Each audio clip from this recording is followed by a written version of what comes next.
Hi guys, I'm going to be showing you how to multiply fractions with a fraction. It's the same thing as you did the last lesson, but you had a whole number which you made into fraction form. So I'm also going to give you a little bit of a backstory as to why it happens. Although I don't want you to draw these, I just want you to understand why. This says 1/3 times a fourth. Time sign also is the same thing as saying the word of. So what I'm saying here is 1/3 of 1/4. If I'm going to take a third of a fourth, then I have to draw this fraction first. So if I look at this fraction, it has a denominator of 4. I always look at the denominator to tell me how many total rows I will make, or columns. So in this situation, I'm going to create 4 rows. And if you look at the numerator, it tells you how many to shade in. I'm going to shade in 1 of those rows. Now I look at the first fraction. It says a third of that. That's why you do this, the of part first.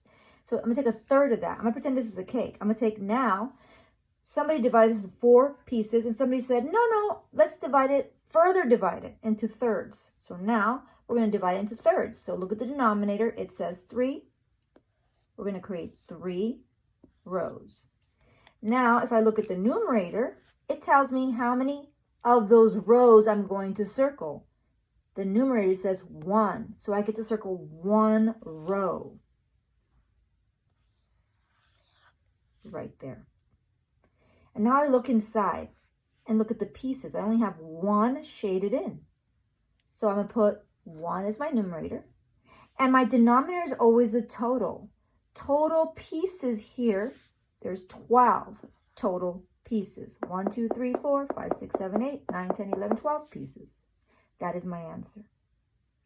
You don't necessarily have to draw this model, but I want you to know why you get 1/12.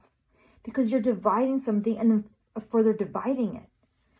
Tonight, you're going to multiply this. So what you would do is you would look diagonally and see if you can cross simplify or cross cancel. Because I have a 1, I can't. So now I look on this side and you're like, oh, I got a 1 there. I can't. So the same thing is happening. You remember, you're looking diagonally. I'm looking at these numbers and then these numbers. And the truth is, when you have a 1, that's as small as you're going to be able to go. So now I just multiply straight across. 1 times 1, 1. 3 times 4, 12. And my answer is 1.